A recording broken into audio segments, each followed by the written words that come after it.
Good evening बच्चों। आज अपन पढ़ने जा रहे हैं रीवा पन्ना का पठार। क्या पढ़ने जा रहे हैं? रीवा पन्ना का पठार। जैसा कि आप मैप में देख रहे हैं कि रीवा पन्ना का पठार की जो स्थिति है, तो देखिए मालवा के पठार के पूर्व में है। कहाँ पर है?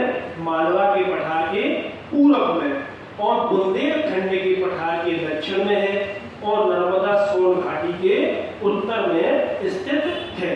देखिए जैसा कि आपको पता है 3-4 दिन से देख रहे हैं, ये अपना पश्चिम हुआ, और ये जो दिशा हुई वो अपनी पूर्व, और ये अपना उत्तर हुआ, ये अपनी दिशा क्या हुई? दक्षिण हुई। अगर अपन इस पठार की स्थिति के बारे में बात करते हैं कि इस पठार की जो है स्थिति क्या है, कि मालवा के पठार और रीवा पन्ना के पठार की स्थिति क्या है। इसकी स्थिति देखिए मालवा के पठार में देखो आपको दिख रहा है पूर्व में, पूर्व बोले तो उत्तर पूर्व में स्थित है। कहाँ पर है? उत्तर पूर्व में। मालवा के पठार के उत्तर पूर्व में एवं बुंदेलखंड के पश्चिम में। कहाँ पर भैया? बुंदेलखंड के पश्चिम दिशा में। देखिए मालवा के पठार के उत्तर पूर्व में और बुंदेलखंड के पश्चिम में स्थित है। एवं अगर अपन देखें तो नर्मदा सोन घाटी के उत्तर में। कहाँ पर स्थित है ये? नर्मदा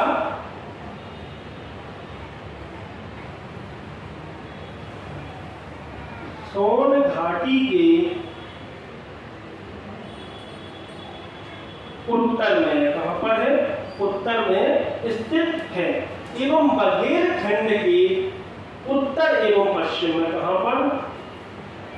बुंदेलखंड के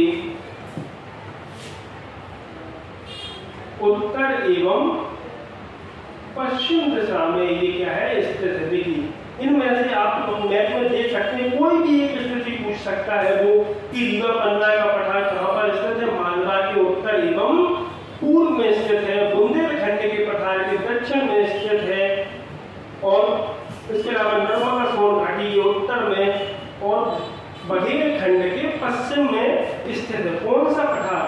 रीवा पन्ना का पठार। इसकी स्थिति अपने देख ली। और इसके बाद अगर हम बात करते हैं कि इसका क्षेत्रफल कितना है, इसका जो अपना क्षेत्रफल है रीवा पन्ना के पठार का, तो देखिए क्षेत्रफल की बात करें तो अपना इसका क्षेत्रफल जो है 9% है। कितना है? 9% क्षेत्रफल पर यह फैला है। कितने प्रतिशत क्षेत्रफल पर फैला है? 9% क्षेत्रफल के। संपूर्ण मध्य प्रदेश का अगर देखा जाए तो 9% क्षेत्रफल पर क्या फैला है? रीवा पन्ना का पठार फैला है। इसके अलावा बात करते हैं इसके निर्माण की बात करते हैं कि इसका निर्माण किस से हुआ है, किस शैल समूह से हुआ है। तो इसका निर्माण जो हुआ है कुडप्पा एवं विंध्यन शैल से हुआ है। किससे हुआ है? कुडप्पा एवं विंध्यन शैल से हुआ है। बोले तो कुडप्पा एवं विंध्यन शैल की जो चट्टानें होती हैं उनके टूट-फूट से एवं कुछ भ्रंशीय घटनाओं के कारण इस क्षेत्र का निर्माण हुआ है। इस पठार का क्या हुआ है? निर्माण हुआ है। इस कारण यहाँ की अगर मिट्टी की बात की जाए कि यहाँ की जो मिट्टी है कैसी पाई जाती है, तो इस क्षेत्र की मिट्टी लाल पीली, कैसी? लाल पीली मिट्टी पाई जाती है। लाल पीली कहे या एवं कछारी भी पाई जाती है। कैसी? कछारी मिट्टी भी पाई जाती है। देखिए लाल पीली मिट्टी मैंने उस दिन बताया था, लाल पीली मिट्टी में फेरिक ऑक्साइड तत्व की अधिकता होती है। फेरिक ऑक्साइड तत्व की अधिकता होती है। इसके लिए ये कैसी होती? लाल एवं पीली होती। जब यह मिट्टी जल से क्रिया कर लेती है तो इसका रंग कैसा हो जाता है? लाल रंग हो जाता है। कैसा हो जाता है? लाल रंग। बुलबुली अवस्था में रहती है तो यह पीली होती है। कैसी पाई जाती है? पीली पाई जाती है। देखिए मिट्टी देख ली अपने, इसकी कैसी मिट्टी है? लाल पीली एवं कछारी मिट्टी पाई जाती है। इसके बाद इस फसल की बात करें कि इस क्षेत्र की प्रमुख जो फसलें हैं, क्रॉप है, वो कौन कौन सी हैं? तो देखिए क्षेत्र में जो फसलें होती हैं, गेहूं होता है,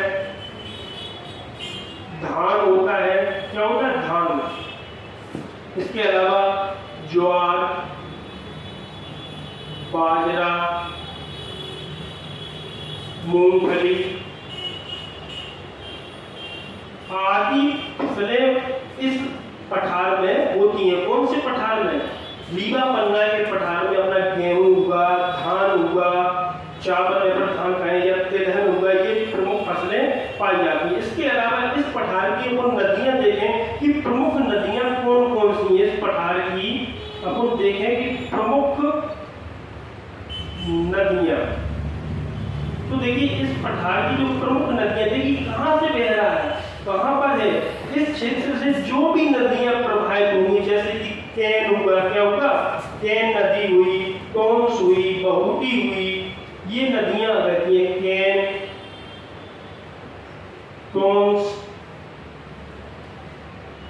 बहुटी, ये नदियां कौन से पठार से प्रवाहित होती हैं? रीवा पन्ना के पठार से प्रवाहित होती है। कैन नदी, टोंस नदी, बहुटी नदी, ये आदि जो नदियां हैं ये किस क्षेत्र की हैं? रीवा पन्ना के पठार की प्रमुख नदियां हैं। यहाँ पर अगर वर्षा की बात की जाए, इस क्षेत्र की वर्षा कितनी है, तो इस क्षेत्र की जो वर्षा होती है 100 सेंटीमीटर से 125 सेंटीमीटर होती है। इतने 100 सेंटीमीटर से 125 सेंटीमीटर। यहाँ की जलवायु की अगर बात करें अपन के, यहाँ की जो जलवायु है, यानी कि जलवायु कैसी है, यहाँ की जलवायु देखिए गर्मियों में इसका जो टेम्परेचर होता है, अगर बात करें तापमान की बात करें कि इसका तापमान क्या रहता है, देखो गर्मी में, तब गर्मी में गर्म क्षेत्र में क्या रहता है, इसका टेम्परेचर 40 से 42 डिग्री तक पहुंच जाता है। कितना? 40 डिग्री सेंटीग्रेड से 42 डिग्री सेंटीग्रेड तक इसका तापमान रहता है। लेकिन अगर सर्दियों की बात करें, कब की बात कर रहे हैं वो, सर्दी की बात करें, तो इस समय का जो तापमान रहता है 9 डिग्री सेंटीग्रेड से अपना 12 डिग्री सेंटीग्रेड तक क्या रहता है, इसका तापमान रहता है। ये बात समझ में आई? यानी कि इसकी जो जलवायु है, यहाँ की जलवायु काफी अच्छी जलवायु मानी जाती है, और यहाँ का जो तापमान रहता है गर्मियों में तो अधिक गर्मी पड़ती है और सर्दियों में अधिक सर्दी पड़ती है। ये बात समझ में आई? इसके अलावा आप आगे देखते हैं इस क्षेत्र की जो वनस्पतियां हैं, क्या इस क्षेत्र की वनस्पति बोले तो कौन कौन से पेड़ पौधे इस क्षेत्र में पाए जाते हैं, तो इसके बारे में अगर अपन बात करें इस क्षेत्र की जो वनस्पतियां हैं तो कौन है? सागौन है, पहले तो हेडिंग लिखते हैं अपन, वनस्पति, वनस्पतियों में कौन कौन सी वनस्पतियां आती हैं? सागौन, बांस, तेंदुपत्ता, इसके अलावा हल्दू आदि पेड़ पौधे या वनस्पतियां इसमें आती हैं। इसके अलावा हम और भी ले सकते हैं, लेना हो तो सेमल, ये क्या पाए जाते हैं? ये इस प्रकार के यहाँ पर वृक्ष पाए जाते हैं। अब वनस्पति के बाद अगर हम देखें तो यहाँ पर कौन कौन से खनिज हैं, तो खनिजों की बात करें, खनिज में अपना चूना पत्थर, अब देखिए कहाँ कौन सा पढ़ना है, रीवा एवं पन्ना। खनिज की दृष्टि से यह पठार, खनिज की दृष्टि से, इसकी खनिज की दृष्टि से यह पठार अपने आप में संपन्न है। कैसा है? संपन्न है, समृद्धशाली क्षेत्र है, क्योंकि यहाँ पर संपूर्ण भारत का बहुमूल्य खनिज हीरा पाया जाता है। क्या पाया जाता है? हीरा पाया जाता है। हीरे का उत्खनन अकेले पन्ना से होता है, यानी कि संपूर्ण भारत में एकमात्र ऐसा राज्य है मध्य प्रदेश जहां से किसका उत्पादन किया जाता है? हीरे का उत्पादन किया जाता है। यानी खनिज संपदा की दृष्टि से है बहुमूल्य क्षेत्र है। समझ गया मेरी बात की नहीं? इसके अलावा चूना पत्थर हो गया, बॉक्साइट हो गया, क्या हो गया? बॉक्साइट। इसके अलावा हीरा, हीरे की बात की जाए तो हीरा कहाँ से मिलता है? तो हीरा जो मिलता है वो दो खदान है हीरे की, एक तो मझगवा खदान, कौन सी? मझगवा खदान, नंबर दूसरा हिनोटा खदान।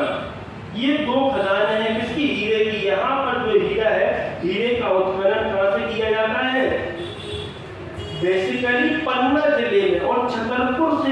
इसका। लेकिन इसकी खदानों की बात करें तो मजगवा खदान और हिनोता खदान से क्या किया जाता है, इसका उत्खनन किया जाता है। मजगवा खदान जो है अपनी वो सतना में है और हिनोता पन्ना में। अगर अपन लिखना चाहें तो इसको लिख सकते हैं।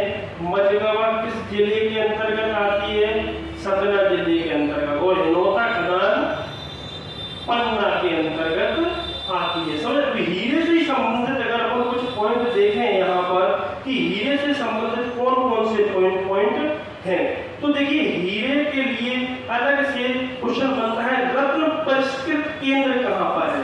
इंपोर्टेंट पॉइंट है, इसी पठार से संबंधित है कि रत्न परिष्कृत केंद्र कई बार पूछा गया है।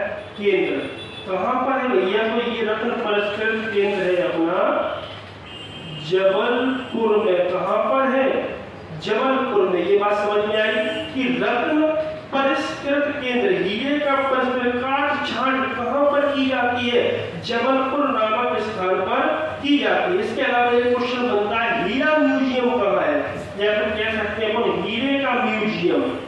हीरे का म्यूजियम, हीरे का म्यूजियम कहाँ पर है, तो ये भैया अपना पड़ता है छतरपुर में। कहाँ पड़ता है, छतरपुर में। ये बात समझ में, ये हीरे से ही संबंधित इंपोर्टेंट पॉइंट है कि हीरा म्यूजियम कहाँ है। हीरा तराशने, समझ रहे, हीरा तराशने का उद्योग कहाँ पर है। ये क्वेश्चन एक अन्य पूछा जाता है कि हीरा या हीरे को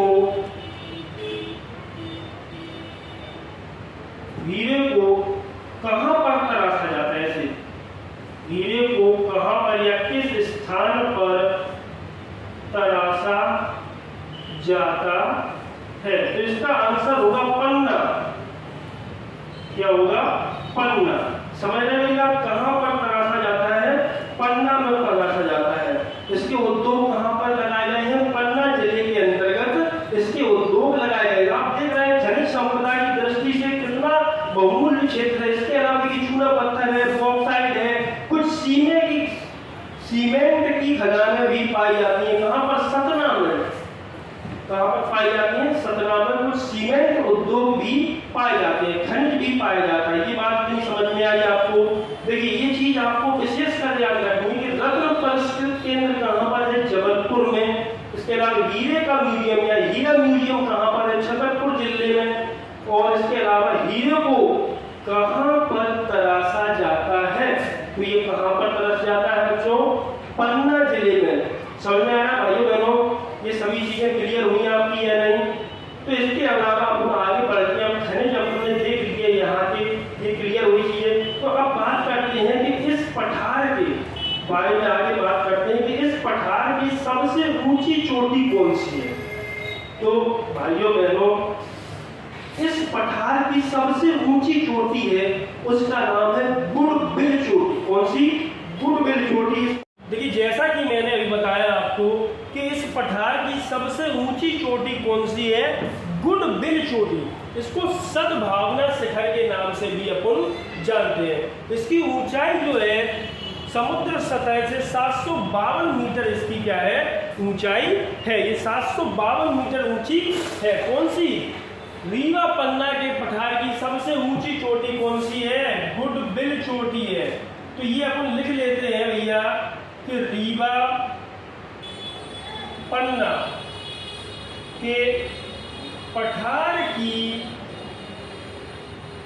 सबसे ऊंची चोटी, सबसे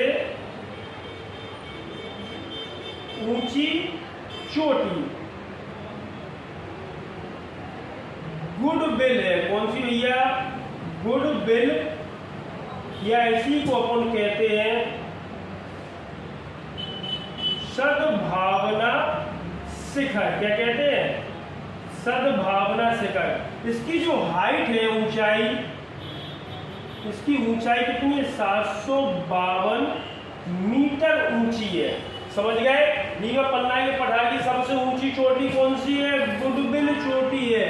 इसी को अपन क्या कहते हैं, सद्भावना शिखर के नाम से अपन जानते है। इसके अलावा इसी पठार के अंतर्गत, इस पठार के रीवा पन्ना के पठार के अंतर्गत सफेद शेरों की, व्हाइट टाइगर की सफारी की जाती है। किसके अंतर्गत? इस पठार के अंतर्गत। कौन से पठार के अंतर्गत? रीवा पन्ना के पठार के अंतर्गत। किस पठार के अंतर्गत? रीवा पन्ना के पठार के अंतर्गत व्हाइट टाइगर, किसकी? या सफेद शेरों की। किसकी भैया? सफेद शेरों की सफारी कराई जाती है, कराई जाती है। ये बात समझ में आई कि ऐसा क्वेश्चन बनेगा, ऐसा कौन सा पठार है जिसमें सफेद शेरों की सफारी कराई जाती? तो कौन सा पठार है भैया? रीवा पन्ना का पठार है, जिसके अंतर्गत सफेद शेरों की सफारी कराई जाती है। ये बात क्लियर हुई। इसके अंतर्गत अपन देखते हैं, इसके अंतर्गत क्या देखेंगे अपन, और वो भी रीवा की बात कर रहा है, रीवा पन्ना के पठार की कहां पर कराई जाती है सफेद शेरों की सफारी। अगर ये बात आपसे पूछी जाए तो आप इसका आंसर क्या देंगे? सतना जिले के मुकुंदपुर में। कहां पर कराई जाती है? सतना जिले के मुकुंदपुर में। किस जगह भैया? सतना जिले के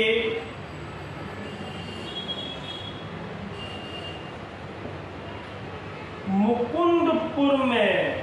ये बात अब क्लियर हुई। कहां पर? पठार पूछा जाए कि किस पठार में सफेद शेरों की सफारी कराई जाती है, तो अपन को लगाना है रीवा पन्ना का पठार। अगर कहीं पूछ ले कि किस जिले के अंतर्गत कराई जाती है, तो सतना जिले में। किस नगर में? तो मुकुंदपुर में। ये बात चीजें क्लियर हुई, पूरी हुई या नहीं हुई? ठीक है, इसके आगे अपन बढ़ते हैं। अब देखते हैं इसकी औसत ऊंचाई कितनी है, कि इस पठार की औसत ऊंचाई कितनी है। तो इस पठार की जो औसत ऊंचाई है वो 400 मीटर है। कितनी है? 400 मीटर। यानी समुद्र सतह से ये कितने मीटर ऊंचा है? तो आंसर अपन लगाएंगे कि समुद्र की सतह से यह पठार 400 मीटर ऊंचाई पर स्थित है। ये बात समझ में आई। इसके अलावा अपन देख लेते हैं कि इस पठार के अंतर्गत कौन कौन से जल प्रपात स्थित हैं। कौन से जलप्रपात स्थित है? तो देखिए, रीवा के अंतर्गत अपना केवटी जलप्रपात, बहुटी जलप्रपात, ये यहाँ के प्रमुख बीहड़ जलप्रपात, ये क्या है? बीहड़ नदी पर ही स्थित है। अब देखिए जलप्रपात की बात कर रहे हैं, इसके अंतर्गत देखिए केवटी, बहुटी, चचाई, ये यहाँ के प्रमुख जलप्रपात है। केवटी, बहुटी, चचाई, ये सब बीहड़ नदी पर स्थित है। किस नदी पर स्थित है? बीहड़ नदी पर स्थित है। अब इसके बाद अगर हम आगे बात करते हैं इस पठार के बारे में, और अगर बात कर ली जाए कि इस पठार के अंतर्गत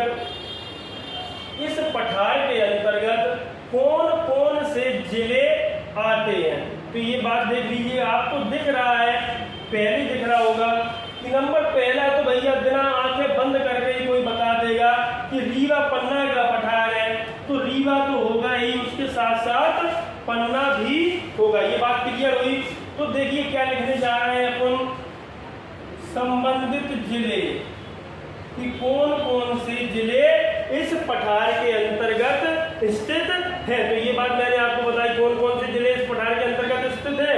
तो अपना रीवा हुआ, पन्ना हुआ, सतना हुआ, समझ गए? तो आप लिख लीजिएगा रीवा, पन्ना, सतना, समझ रहे? रीवा, पन्ना, सतना, दमोह, कटनी, दमोह कुछ हिस्सा कटनी का भी इसके अंतर्गत आ जाता है। ये क्या है? इस क्षेत्र के अंतर्गत प्रमुख जिले हैं। ये बात समझ में आ गई। ये अपना पठार आज यहाँ पर कंप्लीट हुआ। इसके बाद अपन आगे पढ़ने जाएंगे। कल अपन जो टॉपिक पढ़ेंगे वो पढ़ेंगे नर्मदा सोन घाटी क्षेत्र। कौन सा पढ़ेंगे? नर्मदा सोन घाटी क्षेत्र। मेरे छोटे एवं बड़े बहनों भाइयों, अगर आपको वीडियो अच्छी लग रही है हमारी, तो आप वीडियो को लाइक एवं सब्सक्राइब करें। इस बारे में आप हमें कमेंट में जरूर बताएं। धन्यवाद।